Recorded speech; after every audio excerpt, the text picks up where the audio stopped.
Welcome to WagerTalk TV. Kelly Stewart here. Ski Profit on the left, Tony Finn on the right. All right, gentlemen, the Los Angeles Rams got the job done on Sunday over the Dallas Cowboys. The Philadelphia Eagles 17-0, and they lost to the Washington football team.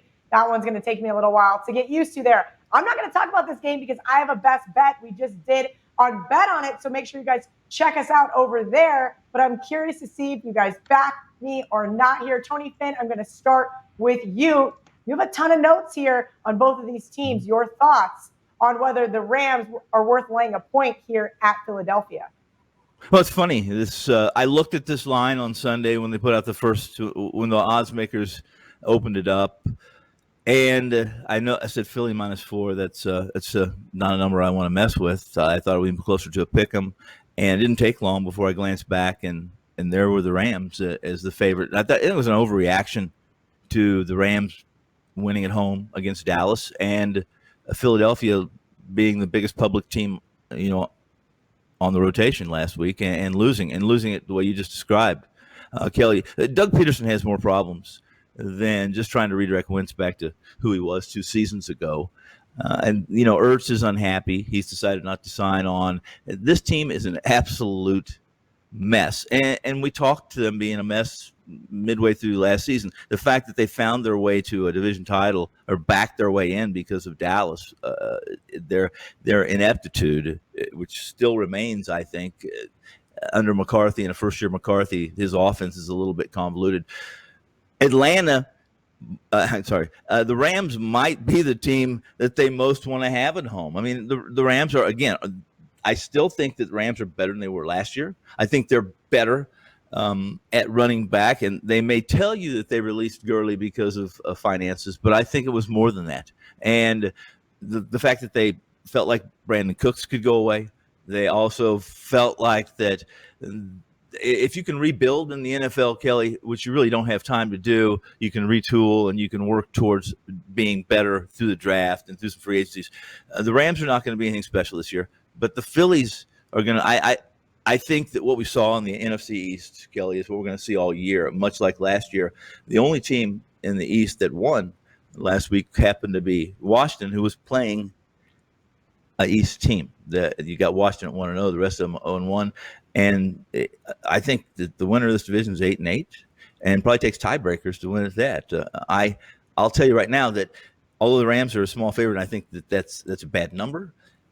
Considering it's only week 2 and we probably overreacted to both games. If you like the Rams that much, I would stay away from this game. However, if any more injuries come out of the Philadelphia locker room or that Peterson announces anything else, there's a chance you can get 3. I would probably consider taking Philly in 3. All right, Hakeem, your thoughts on what Tony had to say and whether or not you think the Rams or the Eagles are the play here, or maybe you have a little opinion on the total. Maybe the line has changed since our last look. I heard Tony say take them at 3. No, so the current line, it looks like pick 'em over at Circus Sports. I think most of the 1s and the half points are gone, but I do think we will see the public come in and back the Rams. So right now to pick 'em, if you like the Rams, probably get it while the getting's good. Okay, well, as much as I hate to agree with Tony Finn, people who are the basketball show know, I do agree that I looked at this game. The look-ahead line was -4 or -3.5, and I think it was an overreaction. I think the Rams can let down in this game after that Cowboys upset. Eagles, on the other hand, I'm looking to find any reason to back teams to keep them from going 0-2, and they get Lane Johnson back this week. Sanders. I wanted to say Deshaun Jackson would be back, but I saw a tweet this morning that said he wasn't at practice. I just think that it's an overreaction, and like Tony said, that it's a bad number right now on the Rams. So if I get the Eagles as a dog or pick them, I think I'm interested in the Philadelphia Eagles. Okay, just a quick note on a question I've been receiving a lot regarding home field advantage. I don't really necessarily buy the home field advantage in the NFL. Ed Fang put out a report saying, look, maybe a point, maybe a 1.5 this year with no fans. We know that it's not worth much, but something to consider still, and this is an angle we've always looked at, is a travel scenario from a West Coast team traveling east, playing an early morning game. Tony, I'll start with you. Your thoughts on this short travel window due to Corona virus and other things of that nature, maybe a little bit of familiarity with the stadium for the Eagles? Do you buy into any of that hype? No, I even put when we shared notes, I mentioned, or at least I added one, where Aaron Rodgers said this was one of the strangest experiences he'd ever had in the NFL. That after the Packers defeated Minnesota, being the hard count king that Aaron Rodgers is, you're not going to be able to execute a hard count as a visiting team. Not very often. Typically, you're doing silent counts, trying to avoid the crowd noise. There's really no home field advantage. In truth, if you're a good team and you're on the road and there's no crowd and you're playing a team that's less than, the advantage really goes to the visiting team. So let's come up with a new term. Instead of a Polish middle, it could be a Russian middle, or it could be a visiting team's advantage. And that's